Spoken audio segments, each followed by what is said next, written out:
आने जा रहे हैं। इन्होंने अपनी लगन और अपनी खोज से न केवल दर्जनों महिलाओं को रोजगार का अवसर प्रदान किया, बल्कि रुई बत्ती मशीन का निर्माण कर एक नई क्रांति का आगाज किया।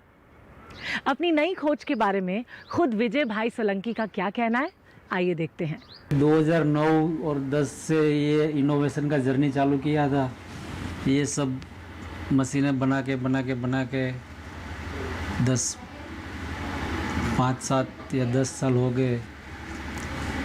तो ये इम्प्रूवमेंट करके एक मशीन से दूसरी से तीसरी ऐसा इम्प्रूवमेंट करके एक वो डेवलपमेंट करके 10 साल के बाद हम लोग ये मशीन पे पहुँचे, जो कि कंप्लीट मशीन बोल सकते हैं, इसको परफेक्ट मशीन बोल सकते हैं कि इसमें कुछ प्रॉब्लम बहुत कम आती है या नहीं आती है।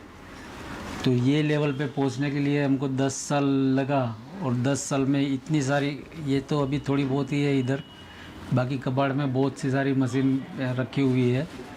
अपना देश आस्थाओं का देश है। यहाँ अलग अलग धर्मों और संप्रदायों के लोग रहते हैं। उनकी मान्यताएं अलग अलग हैं, पर इनमें कुछ ऐसी समानताएं ज़रूर हैं जो हमें आपस में जोड़ के रखती हैं। इस देश में सबसे ज़्यादा संख्या सनातनी हिंदुओं की है। इसकी आस्था ईश्वर और मंदिरों से जुड़ी हुई है। किसी भी धार्मिक उत्सव के दौरान दीपक जलाना एक महत्वपूर्ण हिस्सा है। इसी तरह अन्य धर्मों में भी दीपक जलाने की परंपरा है।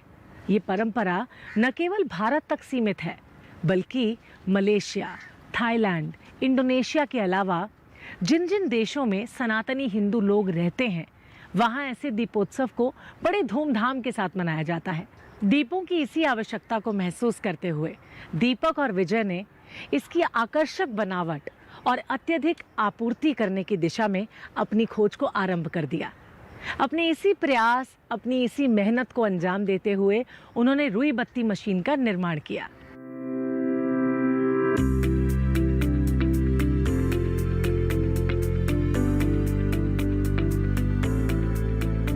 देश का सबसे लंबा समुद्री तट वाला प्रदेश गुजरात का अहमदाबाद शहर कॉटन इंडस्ट्री के लिए दुनिया भर में मशहूर है। अहमदाबाद की इन व्यस्त गलियों से दीपक भाई व्यास अक्सर गुजरा करते थे।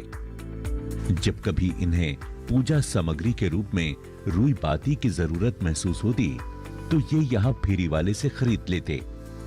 इसी बीच फेरी वाले से बातचीत के दौरान दीपक भाई व्यास को ये कारोबार एक फायदे वाला कारोबार महसूस हुआ, और इन्होंने भविष्य में इसके बेहतर होने की संभावनाएं महसूस की। इसी विचार से इन्होंने रुई बत्ती बेचने वाले से बात की और रुई बत्ती बनाकर देने और बदले में मेहनताना पाने की पेशकश की। इस तरह दोनों की सहमति होने से विजय भाई सोलंकी ने रुई बत्ती बनाने का कार्य शुरू कर दिया। मैंने 5 केजी कॉटन लेके बिजनेस स्टार्ट किया। सबसे पहले मैंने 5 केजी कॉटन लेके 3 लेडीज़ को काम दिया, जो मेरे घर के सामने रहती थी, और उसको मैंने हाथ से बनाना बत्ती सिखाया कि भाई ऐसे बत्ती बनती है। और फिर उसकी जो बत्ती आती थी वो लेके मैं उसको पैकिंग करना सिखाया। पैकिंग करके उसको बाजार में मैंने सेल करना शुरू किया, और वो धीरे धीरे मैंने 2000 बहन तक पहुंच गया। 3 में से मैंने 30 बहन को दिया, फिर आजू बाजू गाँव में दिया, फिर 300 किलोमीटर दूर तक लेडीज जो गाँव रहते थे वहाँ काम दिया। जिसको काम की ज़रूरत पड़ती थी उसको बत्ती बनाना हाथ से सिखाता था, और बत्ती कलेक्ट करता था और बाज़ार में सेल करता था पैकिंग करके। रुई बत्ती बेचकर पैसे कमाने की लालसा ने दीपक भाई व्यास को इस कारोबार से जुड़ने के लिए प्रेरित किया। अब ये अपने गांव से नियमित रूप से बाजार जाते और वहां से कच्चा माल खरीदते और फिर अपने घरों में इसे बनाते, लेकिन इनका औसतन उत्पादन इतना अधिक नहीं हो पाता था जिससे कि ये अधिक आमदनी कर सकें। इसे ये अकेले अपने ही हाथों से बनाते थे और फिर मार्केट में जाकर इसकी बिक्री करते थे।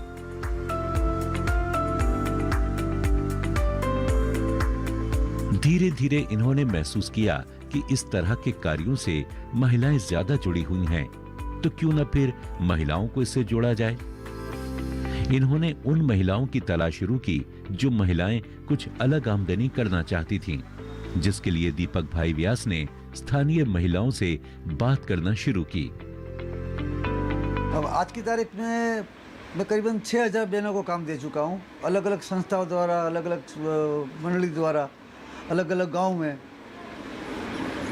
मतलब पूरे गुजरात के अंदर मिलकर 6000 लेडीज़ को काम अभी दे चुका हूँ और चल रहा है काम। अभी बत्ती बना के आती है, पैकिंग का काम देता हूँ, दूसरे अलग अलग प्रोडक्ट का काम देता हूँ, वैल्यू एड का काम देता हूँ।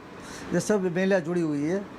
50-50 लेडीज़ का ग्रुप बना के काम करते हैं, कोई 10 लेडीज़ बना के ग्रुप काम करते हैं, कोई सिंगल यूज में ले जाते हैं। इस तरह मैं पूरा सेटअप किया हुआ है। दीपक भाई व्यास ने जरूरतमंद महिलाओं से बात करके उन्हें अपने कारोबार में शामिल कर लिया। इस तरह से इन्होंने महिलाओं का एक ग्रुप बनाकर रुई बत्ती बनाने का कार्य आरंभ किया। इस कार्य में महिलाओं के जुड़ने से उत्पादन में बढ़ोतरी हुई, लेकिन अभी भी आय की वृद्धि ने रफ्तार नहीं पकड़ी थी। आशानुकूल आय के लक्ष्य को पाने के लिए अभी और अधिक उत्पादन की जरूरत थी। दीपक भाई ने अपने गांव की महिलाओं को और अधिक संख्या में इस कार्य से जोड़ा और तैयार माल को बेचने के लिए शहर जाने लगे। इस तरह इनके जीवन में धीरे धीरे आर्थिक बदलाव आना शुरू हुआ। साथ ही ग्रामीण महिलाओं की आमदनी में भी वृद्धि हुई। और यहाँ आके मेरे को बहुत अच्छा लगा। मेरी सैलरी इतनी कर दी। पहले मैं आई थी तो कम सैलरी थी, जब मेरा काम देखा तो उन्होंने मेरी सैलरी भी बढ़ा दी।